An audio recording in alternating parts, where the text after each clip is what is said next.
ஆர்வக்கோளாறுல ஏறுறான் இல்லைங்களா? ஏறுறான் போது அவனை குண்டு கட்டா தூக்கி வெளியே போடுறாங்க பாருங்க. அப்போ அதையும் கூட உன்னால் தடுக்க முடியலன்னா உங்களுக்கான விஜயா எப்படி இருக்க முடியும்? ஏன்னா இவன் கார்பரேட் அரசியல் முழுக்க முழுக்க விஜய் வந்து ஒரு கார்பரேட் அரசியல் இறக்குமதி செய்யப்பட்ட ஒரு அரசியல் பண்ணுறான்.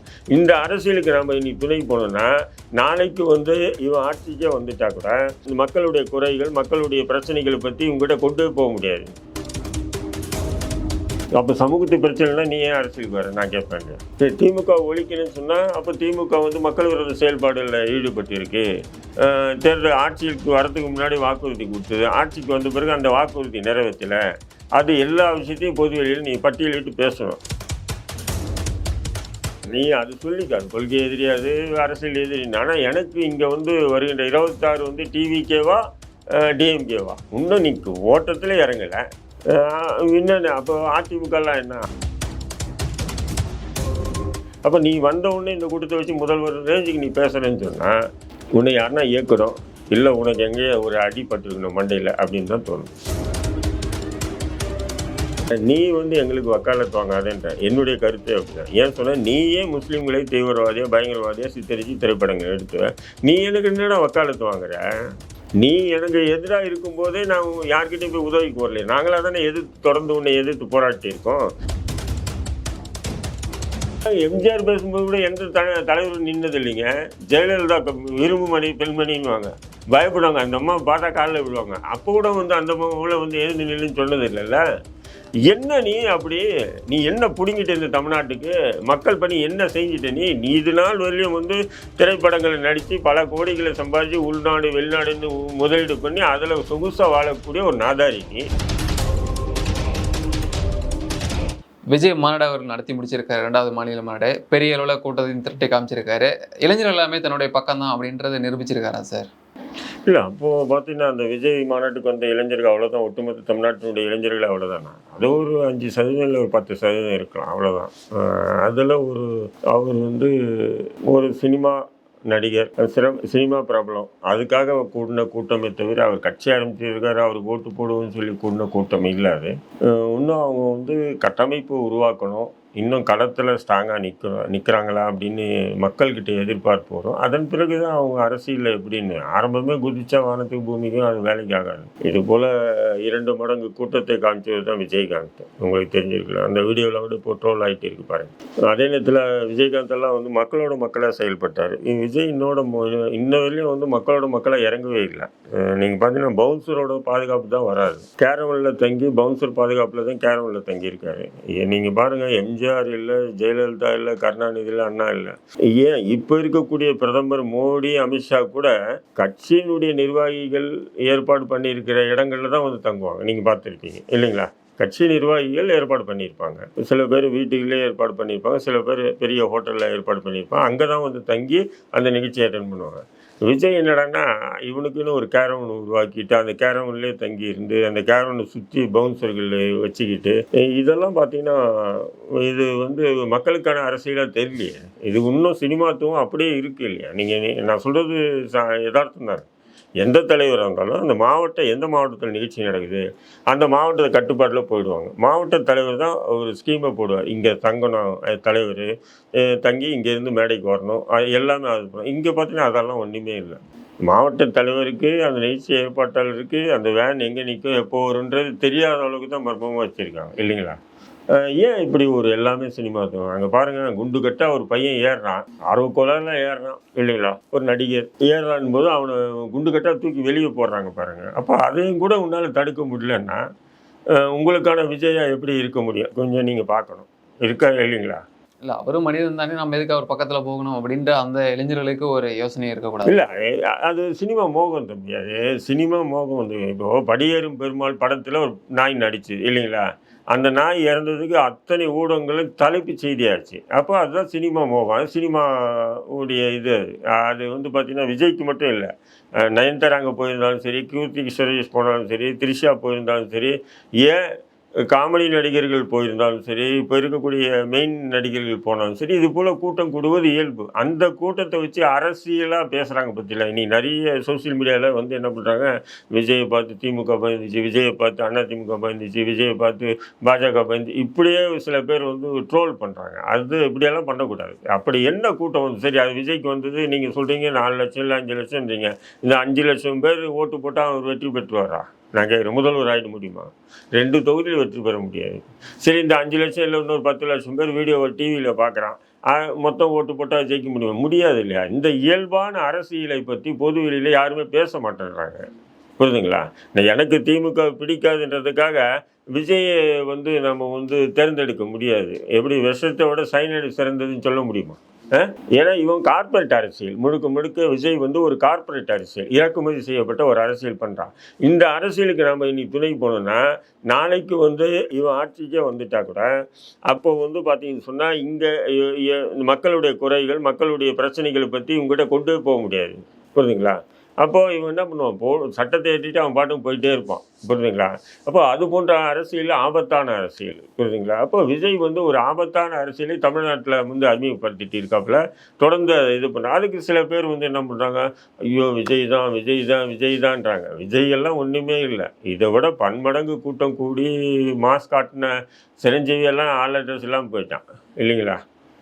அதேமாரி கமலஹாசன் மட்டும் என்னென்ன பண்ணார் போன தேர்தலில், சீனெல்லாம் போட்டார். கடைசி அவ்வளோதான். அந்த சினிமாத்துவம் இருந்ததுன்னா அது ஏட்டு சுரக்காய் கூட்டுக்கு உதவாது மாரி, பங்களா வீட்டில் இருக்கக்கூடிய குரட்டன்ஸ் எப்படி பயன்பெறாதோ அதேமாரி தான் விஜயுடைய அரசியல் வருகையை நான் பார்க்குறேன். இதில் விஜயகாந்த் அவர்களை குறிப்பிட்டு பேசலாம் காரணம் என்ன சார்? அவர் வச்சுட்டு அரசியல் அவங்களோட வாக்குலாம் நமக்கு வரும்னு பார்க்குறாங்க, கூட்டணியாக அந்த மாதிரி பேச்செல்லாம் பேச இல்லை. இப்போ முதல் மாநாட்டில் வந்து விஜயகாந்தை வந்து மேற்கோள் காட்டலை. அது யாருன்னா சொல்லியிருக்கலாம், அவங்க அப்பாவோட சொல்லியிருக்கலாம், என்னப்பா எனக்கு வந்து முக்கியமான படம் கொடுத்து நான் ஒரு இடத்துக்கு வந்த காரணம் விஜயகாந்த், உன்னையும் ஒரு இடத்துக்கு கொண்டு வந்து விஜயகாந்த், அவரெல்லாம் நீ விட்டுட்டே இல்லை அப்படின்றதுக்காக சொல்லியிருக்கலாம். அதுக்காக இந்த மாநாட்டில் விஜயகாந்தையும் சேர்த்துக்கிட்டாப்புல. விஜயகாந்தை மட்டும் சேர்த்தா வேலைக்கு ஆகாதுன்னு எம்ஜிஆரையும் சேர்த்துக்கிட்டாரு, எம்ஜிஆர் மட்டும் சேர்த்தா வேலைக்கு ஆகாதுன்னு இப்போ அண்ணாவையும் சேர்த்துக்கிட்டாப்புல. இப்போ அடுத்த மாநாட்டில் வந்து சொல்ல முடியாது யார் யாரும் சேர்க்கிறாருன்னு தெரியல. திரிஷாவையும் கீர்த்தி சுரேஷையும் சேர்த்துக்கிட்டா கூட சேர்ப்பாப்புல. ஏன்னா அவங்களுக்கு அந்த ஒரு கொள்கை ரீதியான உறுதிப்பாடு இல்லை விஜய்கிட்டையும் சரி, அந்த விஜய் கட்சியில் இணைஞ்சிருக்கக்கூடிய முக்கிய தலைவர்னு சொல்கிறவங்க கூட பாருங்கள். மொத்தமே பாருங்கள், ஒரு மாநாடு நடக்குது, லெட்டர்பேட் அமைப்பு கூட மாநாடு நடந்ததுன்னா குறைஞ்ச 3லேருந்து 5 ஹவர் வந்து பேசுவாங்க, 5 மணி நேரம் பேசுவாங்க ஒரு லெட்டர்பேட் அமைப்பு கூட. இவங்க பார்த்தீங்கன்னு சொன்னால் புஷி ஆனந்த் முதற்கொண்டு விஜய் வெளியும் பேசுறது 1 ஹவரில் வேலை முடிச்சு ஒரே அவர் தான். சமூகத்தில் வேறு பிரச்சனை இல்லை அப்படின்றனால பேசாமல் இருக்காங்களா சார்? அப்போ சமூகத்து பிரச்சனைனா நீ ஏன் அரசியலுக்கு வர நான் கேட்பேன் இல்லையா? நீ திமுகவை ஒழிக்கணும் அப்படின்ற, திமுக ஒழிக்கணும்னு சொன்னால் அப்போ திமுக வந்து மக்கள் விரோத செயல்பாடுகளில் ஈடுபட்டு இருக்கு. தேர்தல் ஆட்சிக்கு வரதுக்கு முன்னாடி வாக்குறுதி கொடுத்தது, ஆட்சிக்கு வந்த பிறகு அந்த வாக்குறுதி நிறைவேற்றலை. அது எல்லா விஷயத்தையும் பொது வெளியில் நீ பட்டியலிட்டு பேசணும். அது உனக்கே தெரியாது, உண்மை அதுதான். ஏன்னு சொன்னால் கடந்த முறை ஒரு இங்கே வள்ளூர்கோட்டை இங்கே ஒரு ஆர்ப்பாட்டம் போட்டாங்க, அதாவது லாக்அப் டெத்தை பற்றி போட்டாங்க. 24 பேர் லாக்அப் டெத்து. நீங்கள் 24 பேருக்கு சாரி சொல்லிங்களா சிஎம் அப்படின்னாரு இல்லைங்களா? அந்த 24 பேரை சொல்லி இந்த வீட்டிலேருந்து இவர், அதாவது இந்த ஸ்டேஷனில் லாக்அப் டெத்தில் இறந்த இவருடைய மனைவி வந்திருக்காங்க, அம்மா வந்திருக்காங்க, அப்படி கூட பேசி வந்து ஒரு ஆர்ப்பாட்டத்தை நிறைவு செய்யலை இல்லைங்களா?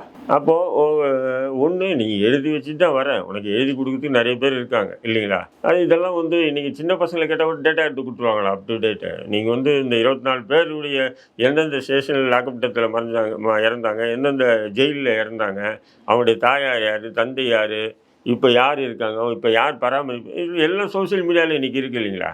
அது எடுத்து பேச வேண்டியது தானே. அப்போ அதுவே பேசாமல் வந்து இவர் வந்து என்ன பண்ணுறாரு, தமிழ்நாட்டிலே டிவிக்கே திமுக, அப்போ மற்ற கட்சியெல்லாம் மறுபடுறதுக்காக இருக்குது.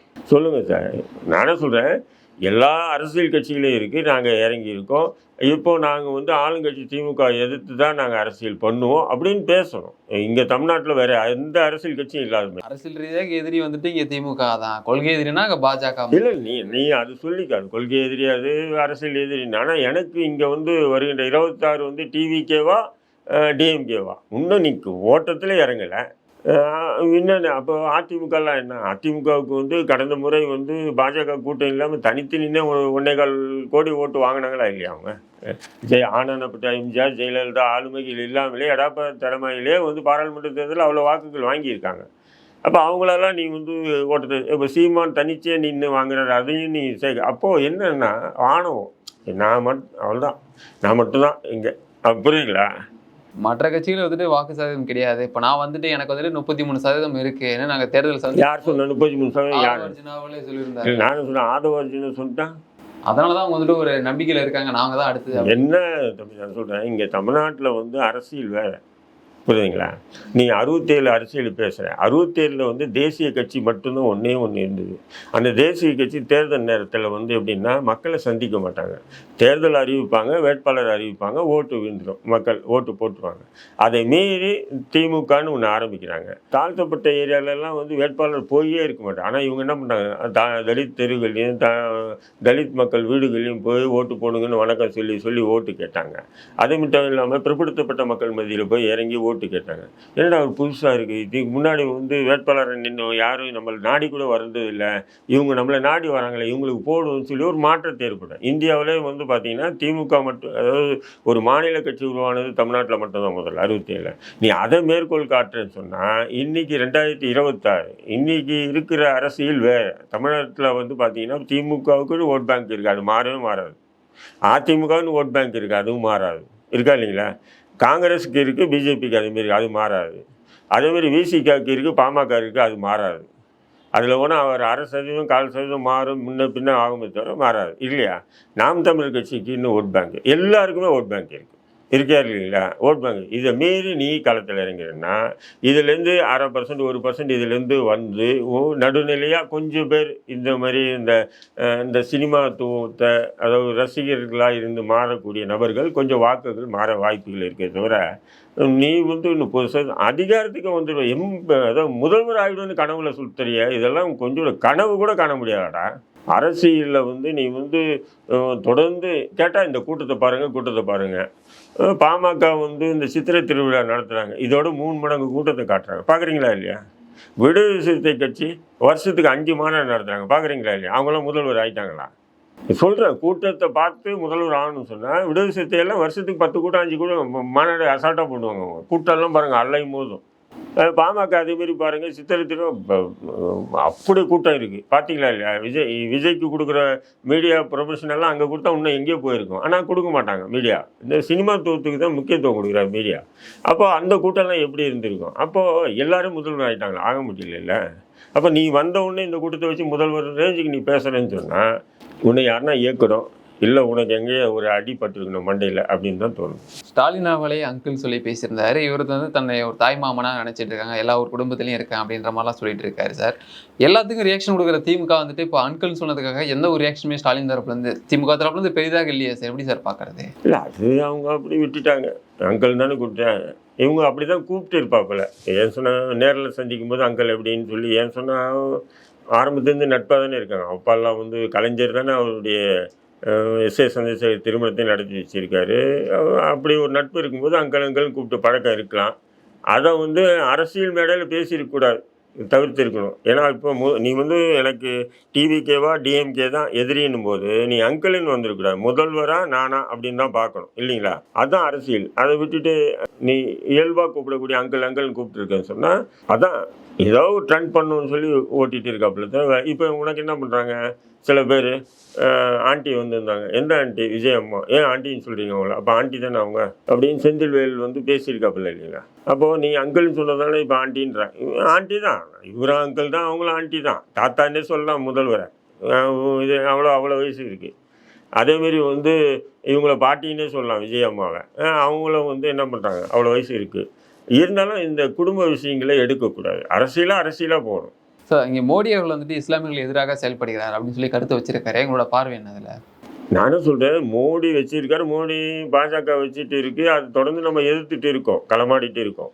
பாஜகவை எதிர்த்து, ஆர்எஸ்எஸ் எதிர்த்து, உங்களுக்கு தெரியும் எல்லாமே நாங்கள் களமாடிட்டு இருக்கோம். ஆனால் நீ வந்து எங்களுக்கு வக்காலத்து வாங்காதேன்ற என்னுடைய கருத்து அப்படி தான். ஏன் சொன்னால், நீயே முஸ்லீம்களை தீவிரவாதியாக பயங்கரவாதியாக சித்தரித்து திரைப்படங்கள் எடுத்து நீ எனக்கு என்னடா வக்காலத்து வாங்குற? நீ எனக்கு எதிராக இருக்கும்போதே நான் யார்கிட்டையும் போய் உதவிக்கு வரலையே, நாங்களாக தானே தொடர்ந்து உன்னை எதிர்த்து போராட்டி இருக்கோம். அப்படிங்கும்போது நீ இன்னைக்கு பாஜக எங்களை எதிர்க்குதுன்னா அதை எதிர்க்கிறதுக்கு நாங்கள் தயாராக இருக்கோம். எங்களுக்கு ஏஜென்ட்டெல்லாம் தேவையில்லை, புரோக்கர் பசங்களெல்லாம் நாங்கள் வைக்கிறது தயாராக இல்லை. எங்களை எதிர்க்கிறது, அதாவது பிஜேபி எதிர்க்கிறது புரோக்கர் மூலியமாலாம் நாங்கள் எதிர்ப்பு தெரிவிக்க மாட்டோம். எங்களுடைய எதிர்ப்புகளை நேரடியாக வைப்போம் நாங்கள். சீமானுக்கு எதிராக தான் விஜய் வந்துட்டு சில பாயிண்ட்கள்லாம் குறிப்பிட்டு பேசினதா ஒரு சமூக ஊடகங்கள்லாம் பார்க்க முடியுது. அதெல்லாம் சிங்கம் கதையெல்லாம் பார்த்தீங்கன்னா சீமானுக்கு எதிராக தான் பேசியிருக்காரு அப்படின்லாம் சொல்கிறாங்களே, உங்கள் பார்வை என்ன சார்? சிங்கம் கிங்கம்னா பேசக்கூடாதுங்க. ஒரு ஒரு ஒரு கட்சி தலைவன் ஆகிட்டான், ஒரு பெரிய நடிகர் இருக்கான், நான் சிங்கம் வெளியே வந்து வேட்டையாடி தான் போகும், இந்த டைலாக் எல்லாம் எதுக்குன்றேன். சிங்கம் சொல்லி நான் இப்படி கேட்டேன்னா, உங்கள் அம்மா காட்டு போச்சா இல்லை சிங்கம் உங்கள் வீட்டுக்கு வந்துதான்னு கேட்டான், அசிங்கம் தானே உனக்கு, கேவலமாயிடுமா இல்லையா? அதெல்லாம் பேசக்கூடாது, தவிர்க்கணும். நீ ஒரு அரசியலாக பேசிட்டு போ. என்ன சிங்கம் நீ 500 பவுன்சர்களோட, அதுவும் வந்து பஞ்சாபிலேருந்து இறக்குமதி செய்யப்பட்ட பவுன்சர்களோட வர நீ உன் மாவட்டத்தை உன்னுடைய ரசிகர்களை நம்பலை, உன்னுடைய கட்சி தொண்டர்களை நம்பாமல் நீ பவுன்சர்கள் நம்பிட்டு வர நீ மேடைக்கு என்ன கேட் வாக் பண்ணுற மாதிரி ஜக்கி வாசுதேவை பார்த்து அதேமாரி கேட் வாக் பண்ணிட்டு வர. அவர் ஏதோ டான்ஸ் ஆடுறாரு, அவர் பக்தர்கள் வராங்க, அது வேற. நீ அரசியல் கூட்டம், நீ ஏன் கேட் வாக்கு வர? நீ மக்களோட மக்களாக இறங்கி நடந்து வா. அப்படி என்னப்பா உன்னை வந்து ரசிகர்கள் உன்னை சூழ்ந்து உன்னை பிடிச்சி உன்னை கொண்டு போட்டு போகிறாங்க. அப்படி நீ தான் திரைப்படங்கள்லாம் வந்து 500-1000 பேர் அசால்ட்டாக அப்படி தூக்கி தட்டி வர லட்சம். இன்றைக்கி எதுக்கு 500 பவுன்சரோட வர நீ? ஆட்சியிலையும் பங்கு அதிகாரத்திலையும் பங்குன்றார். ஆனாலும் வந்து பார்த்தீங்கன்னா இது வரைக்கும் கூட்டணிக்கு யாருமே வராமல் இருக்காங்க. இப்போ இந்த மாநாடு போட்டது அதுக்கு தான். ஏன்னா இந்த மாநாடு போட்டு ஒரு கூட்டத்தை காட்டி மாஸ் காமிச்சாதான் ஏதோ சில பல கட்சிகளாச்சும் வருவாங்களா அப்படின்னு எதிர்பார்ப்பு இருக்குது விஜய்கிட்ட. முதல்ல அவருக்கு உண்டான அரசியலில் இறங்கி செஞ்சால் வருவாங்க, புரியுதுங்களா? அவர் இறங்கிய செய்யலை. இந்த வரையிலையும் பார்த்தீங்கன்னு சொன்னால், நீ என்ன அவ்வளோ பெரிய அப்பாட்டக்கிறா? நீ ஒரு பொலிட்டிக்கல் லேபியை உருவாக்கு. ஏன்னா அந்த லேபி உருவாக்குன்னா அவர் இறங்கி போய் பேசணும் இல்லை, அது பேச தயாராக இல்லை, புரியுதுங்களா உங்களுக்கு? ஆனானப்பட்ட அவங்க கட்சியில் தொடர்ந்து இருக்கக்கூடிய புஷியானது கூட மாதத்துக்கு ஒருத்தர் தான் விஜய் கூட பேச்சான். அப்படி இருக்கும்போது நீ கூட்டணி கட்சியிடும் போது இப்போ கூட்டணி கட்சி தலைவர்கள்கிட்ட போய் நீ இறங்கி பேசுறது, நேரில் சந்திக்கிறது, இந்த மாதிரி இதெல்லாம் நடக்கணுமா இல்லையா? அவங்க நிகழ்ச்சிகளை நீ போய் கலந்துக்கணும், உங்கள் நிகழ்ச்சியில் அவங்கள கூப்பிடணும். இப்போ நீ இந்த மாநாடு போட்டேன்னு சொல்லும்போது இங்கே தமிழ்நாட்டில் இருக்கக்கூடிய முக்கியமான அரசியல் கட்சி தலைவர்கள் இந்த மாநாட்டில் நிற்க வச்சுக்கணும். இன்னொன்று நீங்கள் கவனிச்சிங்களா, மோடி அமித்ஷா பேசும்போது கூட கட்சி தலைவர்கள் எழுந்து நிற்க மாட்டாங்க. இப்படி ஒம்மாடமும் ஒரு பிச்சைக்கார நாய் இவன் பேசும்போது யாருமே உட்காரல, பார்த்தீங்களா மேடையில்? மரியாதை நிமித்தமாக என்னங்க மரியாதை அது? தலைவர் பேசிட்டு இருக்காரு, தொண்டர்கள்லாம். அதுதான் எம்ஜிஆர் பேசும்போது கூட எந்த தலைவர் நின்னது இல்லைங்க. ஜெயலலிதா இரும்புமணி பெண்மணின்னுவாங்க, பயப்படுவாங்க. அந்த அம்மா பார்த்தா காலில் விடுவாங்க. அப்போ கூட வந்து அந்த அம்மாவில் வந்து எழுந்து நில்லுன்னு சொன்னது இல்லைல்ல. என்ன நீ அப்படி நீ என்ன பிடிங்கிட்ட இந்த தமிழ்நாட்டுக்கு மக்கள் பண்ணி என்ன செஞ்சுட்ட நீ இது நாள் வரையிலும் வந்து திரைப்படங்களை நடித்து பல கோடிகளை சம்பாதிச்சு உள்நாடு வெளிநாடுன்னு முதலீடு பண்ணி அதில் சொகுசாக வாழக்கூடிய ஒரு நாதாரி நீ. ஒன்று, உன் பணத்தை வந்து செலவு பண்ணி எந்த ஒரு ரசிகர்களுக்கும் இன்ன வரையிலையும் வளமான அவன் ரசிகர்கள்ட்ட சினிமா நீ நடிக்கிற வரையிலும் என்ன பண்ணிட்டான், ஒரு ரசிகர்களாக இருந்து 100 டிக்கெட்டெல்லாம் 2000-3000 கொடுத்து உனக்கு என்ன பண்ணிட்டான் 200 கோடி 300 கோடி. என்றைக்குன்னா ஒரு அறிக்கை வெளியிட்டிருக்கியா நீ? என்னுடைய திரைப்படத்தை தேட்டரில் இருக்கக்கூடிய கட்டணம் 100 ரூபா 200 ரூபா, அதுக்கு மேலே 10 பைசா கொடுத்து வாங்கக்கூடாது அப்படின்னு சொல்லி ஒரு அறிக்கை கொடுத்துருக்கேன். ரசிகர்களை கொடுத்ததில்லை. ஏன்னுச்சுன்னா அப்படி அறிக்கை கொடுத்தோன்னா உனக்கு 200 கோடி 300 கோடி வராது, 2 கோடி 3 கோடி வரும், புரியுதா இல்லைங்களா? அதனால நீ ஏன் சரி பண்ணி இது நீ அரசியல் இருக்க ஜனநாயகம் படத்துக்கு அப்படி ஒரு அறிவிப்பு கொடுக்க சொல்லுங்க. அது தயாரிப்பாளரும் டிஸ்ட்ரிபியூட்டரும் பண்ணுற வேலை தானே சார்? எப்படிங்க நீ ஏங்க உனக்கு 300 கோடி நீ 200 கோடி நீ வாங்கிட்டு ஏசி ரூமில் கம்முக்கிட்ட உட்காந்துக்குவா நீ, அவன் என்ன பண்ணுவான்? புரிதுங்களா உங்களுக்கு? நீ உன்னுடைய உழைப்புக்கேற்ற ஊதியம் வாங்கினா அவன் என்ன பண்ண போகிறான்? அவன் ஏன் பிளாக்ல விற்க சொல்கிறான் டிக்கெட்டை? நீ உன்னுடைய திரைப்படம் வந்தாலும் நீ 200 கூட 300 கூட 500 கூட 1000 கூட இன்னும் வாங்கி வச்சுக்கிறீங்க. அப்போ அவன் வாங்குறவன் என்ன பண்ணுவான்? அவன் 1000 கோடி போட்டு முதலீடு போட்டால் 2000 கோடி சம்பாதிக்க அவன் பார்க்க தான் செய்வான். அப்போ நீயே ஒழுக்கம் போது நீ அவங்ககிட்ட ஒழுக்கத்தை எப்படி தேட முடியும்? அப்போ நீ நாட்டை எப்படி திருத்த முடியும்? நீ எப்படி மத்திய மாநில அரசுகளை குற்றம் சொல்ல முடியுமா? அப்போது எல்லாமே இது என்ன சொன்னால் முழுக்க ஒரு சினிமாத்துவமாகவே இவனுடைய அரசியல் இருக்குது. இது எடுப்படாதுன்றது தான் என்னுடைய பார்வை. இந்த பேச்சு மூலயமா சீமானுக்கான தூக்கம் தான் கலந்து விட்டது அப்படின்லாம் சொல்கிறாங்கல்ல சார், எப்படி சார் பார்க்குறது? சீமான் வந்துங்க அவ்வளோ சாதாரணமான மனிதன் இல்லை. விஜய் மாரி 1000 பேர் ஒன்று சேர்ந்தாலும் சீமான ஒரு மயிரை கூட பிடுங்க முடியாது. ஏன்னா அவர் வீட்டுக்கு போயிட்டே இருப்பாப்புல. இதை பார்ப்பாப்புல, இது இல்லைன்னா இதை கழட்டி விட்டு இன்னொன்று பார்த்துட்டு போயிட்டே இருப்பாப்புல. ஆனால் விஜய் அவருக்கு ஒரு பொருட்டு இல்லை. என்னன்னா அவர் எதிர்பார்ப்பு இருந்து சீமானுக்கு தமிழ்நாட்டு அரசியலில் நாம் தமிழ் தேசிய அரசியலை கொண்டு வரோம், இதுக்கு விஜய் நமக்கு பக்கபலமாக இருந்து தம்பி நமக்கு ஒத்துழைப்பு கொடுப்பான். அவர் திடீர்னு கட்சி ஆரம்பிச்சு கூட அவர் பெருசாக நினைக்கல. கட்சி ஆரம்பித்து திராவிடம் ஒரு பாதை, தமிழ் தேசியம் ஒரு பாதைன்னு என்னடா நம்ம 20 வருஷமாக கஷ்டப்பட்டுட்டு இருக்கோம், தமிழ் தேசியம் திராவிடத்தை எதிர்த்து ரெண்டுத்தையும் உழைப்பு விட்டுறானே அப்படின்னு கோபத்தில் எதிர்க்கிறார். அதுதான் அமீர் அவர்கள் சொல்றாரு, சினிமா துறையை சார்ந்தவர், அதாவது திமுக ஆதரிக்க வேண்டிய கட்டாயத்தில் இருக்கும் அப்படின்றாரு. உங்களோட கருத்து என்ன சார்? நோ கமெண்ட்ஸ்ன்னு சொல்லிட்டு போக வேண்டியது. ஏன்னு சொன்னீங்கன்னா, அந்த நிகழ்ச்சியை பார்த்தீங்கன்னா ஆணவ கொலைக்கு எதிராக சட்டம் இயற்ற கோரி தான் அந்த நிகழ்ச்சி நடக்குது. அதில் கலந்துக்கிட்ட அத்தனை பேரும் திமுகவுக்கு ஓட்டு போட்டவங்க, திமுகவுக்கு ஓட்டு போடுங்கன்னு சொல்லி பிரச்சாரம் பண்ணக்கூடிய முக்கிய நபர்கள் தான் அங்கே பேசியிருக்காங்க. அப்போ அங்கே போய் வேற என்னத்தை எதிர்பார்க்க முடியும்? அமீர் பேசுனது அவ்வளோதான். முதல்வர் மீண்டும் வெளிநாடு பயணம் மேற்கொள்ள இருக்கிறாரு. இதற்காக ஷாப்பிங்லாம் போனதெல்லாம் பார்க்க முடிந்தது. நீங்கள் எப்படி பார்க்குறீங்க? அது தொழில் வளர்ச்சியை மேம்படுத்துவதற்காக போகிறதா தொழில் வளர்ச்சி மேம்படுத்துறதுக்காக போகிறாரா, அல்லது தன்னுடைய உடல்நிலையை பரிசோதனை பண்ணுறதுக்கு போகிறாரான்னு தெரியல. உடல்நலத்தை பரிசோதனை பண்ணுறதுக்கு போகிறது கூட நம்ம குற்றம் சொல்ல முடியாது. ஏன்னா நோய் எல்லாருக்கும் வர்றது, நோயும் இருக்குது, நோயை குணப்படுத்த மருந்தும் இருக்குது, இல்லைன்னு சொல்ல. அந்த மருத்துவம் பார்க்கறது போகிறது நம்ம கொச்சைப்படுத்தியோ அதை யார் எதிரியாக இருந்தாலும் நம்ம அப்படி பேச போகிறது இல்லை, இல்லைங்களா? பட் ஆனால் இதை வச்சுக்கிட்டு அதை போறீங்க பார்த்தீங்களா? இந்த மாதிரி ஒரு சூழ்ச்சிகரமான அரசியல் தான் தமிழக மக்கள் வெறுக்கிறாங்க, நாமளும் வெறுக்கிறோம். வேற ஒன்றுமே இல்லை. விஜய் இந்த மாநாடு மூலமா என்ன சொல்ல வராரு தமிழக மக்களுக்கு? ஏன்னு சொன்னால் பேசுனது எல்லாமே அப்படின்னு சொன்னால் எதுவுமே பயனற்ற பேச்சு தான். யார் பேசுனதும் சரி. அந்த நிர்மல்குமாருக்கு கொஞ்சம் வாய்ப்பு கொடுத்துருந்தாலும் ஒரு 10 நிமிஷம் எக்ஸ்ட்ரா கொடுத்தா கொஞ்சம் அரசியல் பேசியிருப்பாங்க. அது எல்லாரும் சொல்லிட்டாங்க போல 5 நிமிஷம் 5 செகண்ட் மட்டும்தான் அப்படின்னு. அதே மாதிரி முடிச்சாங்க. சரி, விஜய் பேசுவாங்க கொஞ்சம் பெருசாக மொத்தமே 1 ஹவரில் முடிஞ்சது. புஷி ஆனந்த் முதல் கொண்டு. ஏன்னு சொன்னால் அந்த தலைவர் இருக்கும்போது அதுக்கு மேலே டைம் எடுக்க முடியாது. ஏன்னா ஒரு 2 ஹவர் முதல் தலைவர் உட்கார தயாராக இல்லை, புரியுதுங்களா? ஏன்னா அங்கேயும் ஏசி கூலர் எல்லாம் வச்சுருக்காங்க. இருந்தாலும் அவருக்கு உண்டான அந்த குளிர் சாதன இது இல்லை. அதனால் 1 ஹவருக்கு மேலே தலைவர் அங்கே இருக்க மாட்டார். எல்லாமே 5 செகண்ட் முடிச்சிருங்கன்னு. எல்லாமே 5 செகண்ட். அதை வச்சு அதிகமாக பேசுவேன். இல்லை கொஞ்சம் அவன் தான் அதிகமாக பேசுவான், அவனை குறைச்சிட்டான்.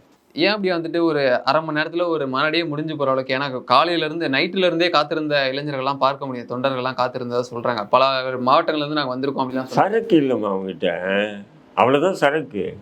இதுவே யாரோ எழுதி கொடுத்து எடுத்துகிட்டு வந்தாங்க. அங்கே பாருங்க, இப்படி தானே ஒரு யதார்த்தம் கூட இல்லை பார்த்தீங்களா? யதார்த்தமாக இன்றைக்கி மக்கள் யதார்த்தத்தை தான் எதிர்பார்க்குறாங்க. ட்ரோல் பண்ண தயாராக இருக்காங்க, ஆனால் யதார்த்தத்தை எதிர்பார்க்குறாங்க. மக்களோட மக்களாக இருக்கணும்னு எதிர்பார்க்குறாங்க. வரதான் செய்வாங்க. இப்போ நம்ம ஒன்றும் இல்லை, 5 பைசா அரசியல் பண்ணுறோம். நமக்கே பொது நிகழ்ச்சிகளில் போனால் 10 இல்லை 20 பேர் சூடுறோம், செல்ஃபி எடுக்கணும், அது பண்ணுறாங்களா இல்லையா? அப்போ நீ ஒரு மாஸ் ஹீரோன்னும் போது அந்த இருக்க தான் செய்யும். அப்போ அதை நீ எப்படி எதிர்கொள்ளணும்? அதை விட்டுட்டு பவுன்சர்களை கூப்பிட்டு எல்லாரையும் பிடிச்சி கண்ணமனம் தள்ளுறது என்னடா அப்படி? அப்போ அரசியலுக்கு வந்தேன், நீ உங்கள் அப்பா அம்மாவுக்கு நல்ல பிள்ளையா, உங்கள் பொண்டாட்டிக்கு நல்ல புருஷனா, உங்கள் பிள்ளைக்கு நல்லா அப்படின்னா இருந்துட்டு போ, சம்பாதிச்ச சொத்தை பாதுகாத்துக்கோ. எதுக்கு அரசியலுக்கு வரணும்? அரசியல் போது எல்லாமே இருக்கும் இல்லையா? அதாவது சொல்லுவாங்கள்ல, பழமை சொல்லுவாங்க, காகிதம் பொறுக்கி கூட வந்தால் மடியில் உட்கார வச்சு கொஞ்சி பேசுறது தான் அரசியல் அண்ணா சொல்லுவார். காகிதம் பொறுக்கின்னு சொல்லி நமக்கு தட்டி விடக்கூடாது. அவனை கூட வந்தால் உட்கார வச்சு மடியில் உட்கார வச்சு தட்டி பேசி அவனை அரவணைக்கிறது தான் அரசியல். அது போன்ற அரசியலை நீ இப்போவும் அந்த பூமர் வேலை காட்டினா வேலைக்கு ஆகாதுன்ற. 234 தொகுதியிலும் தான் கிளம்பி இறங்க போறேன் அப்படின்னு நினைச்சுக்கிட்டு எனக்காக வாக்களிங்க அப்படின்றதான் அங்கே மேடையில் சொல்லியிருப்பாரு. இல்லை, அது அப்படி சொல்லியிருந்தா நம்ம லாஜிக்காக எல்லா தலைவரும் சொல்லுவாங்க. இப்போ கலைஞர் சொல்லியிருக்காரு, ஜெயலலிதா சொல்லியிருக்காங்க, எம்ஜிஆர் சொல்லியிருக்காங்க. ஒவ்வொரு தேர்தலையும் எல்லா தொகுதியும் நான் நிற்கிறேன்னு நினச்சி ஓட்டு போடுங்கன்னு தான் சொல்லுவாங்க. ஆனால் இவர் அப்படி சொல்ல, ஃபஸ்ட்டு தொகுதி பேராக அறிவிக்கிறேன். நானும் என்ன பண்ணேன், வேட்பாளர் அறிவிக்க போகிறேன்டான்னு நினச்சி தான் இருந்தோம். நான் ட்விஸ்ட் கொடுக்க போகிறேன் அப்படின்ட்டு தான் ஒரு ட்விஸ்ட் கொடுக்க போகிறேன்னு எதிர்பார்ப்பு. டக்குன்னு என்ன பண்ணுறாப்புல எல்லா தொகுதியும் சொல்லிட்டு எல்லாத்தையும் நானே நிற்கிறேன். பைத்தியமாடா நீ, எல்லாத்தையும் நீயே நின்னா யார் முதல்வராகுது, யார் உங்களுக்கு முதல்வர் ஆக்குவான்?